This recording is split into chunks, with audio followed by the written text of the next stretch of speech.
2002 first যেবার Senegal world কাপে qualify করছিল অ্যান্ড তারা তাদের ফার্স্ট ম্যাচটি জিতেছিল। So who was the opponent? It was France and they beat them on that world cup. তখন ফ্রান্স ওয়ার্ল্ড চ্যাম্পিয়ন ছিল, তারা 1998 সালের বিশ্বকাপ জিতেছিল। তারপরে তারা সেনেগালের কাছে হেরে যায়। এই স্টোরিটা কেন বলতেছি? বিকজ আজকে ফ্রান্স ভার্সেস সেনেগালের ম্যাচ, অ্যান্ড এটা ওয়ার্ল্ড কাপে after Brazil Morocco the most hype match আমার কাছে মনে হয়। ব্রাজিল মরক্কো ম্যাচটা তো আমাদেরকে ডিসঅ্যাপয়েন্টেড করছে, অ্যান্ড লেটস সি আজকের ম্যাচটায় কি হয়। অ্যান্ড ফ্রান্স এবং সেনেগাল দুইটা টিমই ভালো।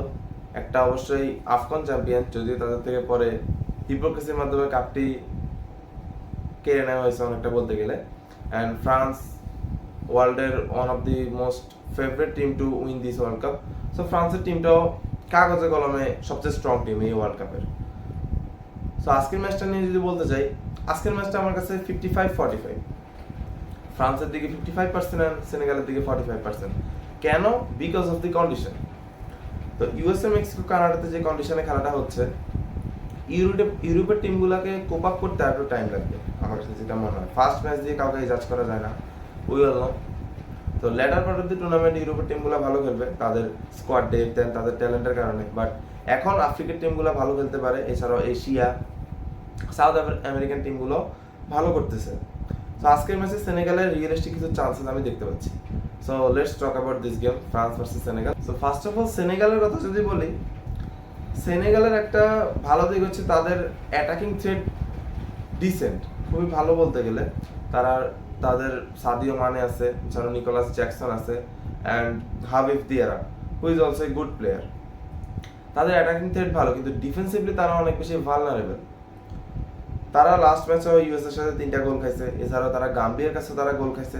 তো বেসিক্যালি সেনেগাল টিমটা গোল খায়, অ্যান্ড তারা ওয়ার্ল্ড কাপও প্রতি বছরই তারা গোল খায়।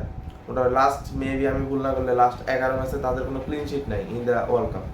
তো সেনেগাল গোল খায়, অ্যান্ড ফ্রান্সের যে স্ট্রেংথ সেটা হচ্ছে তাদের অ্যাটাক। সো ফ্রান্সও গোল করতে পছন্দ করবে অবশ্যই, তো সেনেগালও গোল করতে পছন্দ করে, ফ্রান্সও গোল করতে পছন্দ করে।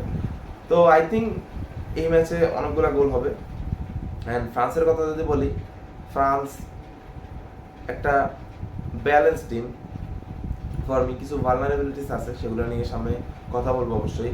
আর ফ্রান্সের attacking threat, look at their attack, Mbappe, Olise, Desire Doue, Marcus Thuram, even Cherki কোথায় খেলবে? রাইট উইঙ্গার খেলতে পারবে না, নাম্বার 10ও খেলতে পারবে না। চেরকি হয়তো বেঞ্চে বসে কাটাইতে হবে, লেটস সি কি হয়।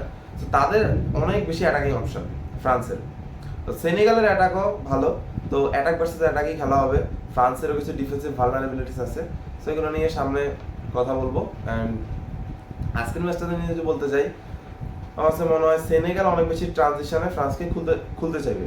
তারা ফ্রান্সকে ট্রানজিশন অ্যাটাক করতে চাইবে, অ্যান্ড তারা কাউন্টার অ্যাটাকিং ফুটবল খেলতে চাইবে। অ্যান্ড ফ্রান্স অবশ্যই অন দি বল খেলতে চাইবে, তাদের কাছে অনেক বেশি পজিশন থাকবে, তাদের অ্যাটাক বেশি থাকবে, তাদের শর্টস বেশি থাকবে।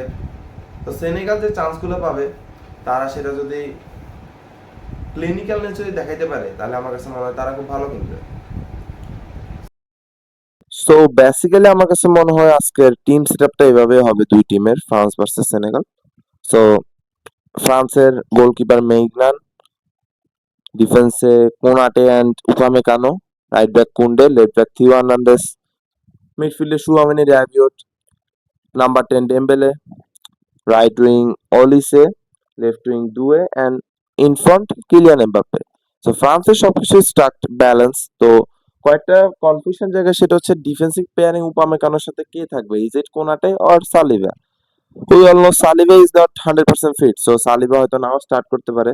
তো দেশমস হয়তো তাকে নিয়ে রিস্ক না নিয়ে কোনাটাকে খেলাবে। He is also a decent defender. And আরেকটা বড় কনফিউজিং বিষয়, সেটা হচ্ছে যে সুয়ামিনির পার্টনার কে হবে, র্যাভিয়ট অর কোনে? আমার কাছে পার্সোনালি যদি বলেন, আমার কাছে কোনেকে খুব ভালো লাগে। But we all know Deschamps likes Rabiot, so সে হয়তো র্যাভিয়টকে খেলাবে। But there is also another option, Zaire Emery and N'Golo কান্তে। N'Golo Kante is also a very good option, and Zaire Emery, young talent, who also can play good. So that is for France lineup. And আরেকটা জিনিস যদি বলি, ফ্রান্সের number 10 অবশ্যই Dembélé খেলবে, but ওদের একটা জিনিস তারা করবে, সেটা হচ্ছে ডেম্বেলে অ্যান্ড ওলিসে অনেক বেশি ইন্টারচেঞ্জ করবে। because we all know Olise can play also in this position, this number 10 position. So Dembele and Olise will interchange their position, and ফ্রান্সের অ্যাটাকিং থার্ডে চারজন প্লেয়ারই অনেক বেশি রোটেশন করতে পারে, তারা একজন আরেকজনের প্লেসে তারা খেলতে পারে, তো এটা অপোনেন্টের জন্য অনেক বেশি confusing.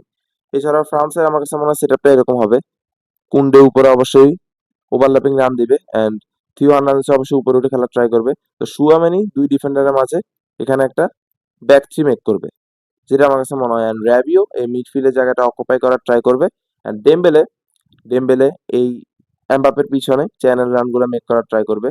We all know Dembele can play there, channel run make করার ট্রাই করবে লেফট হাফ স্পেস এবং রাইট হাফ স্পেসে।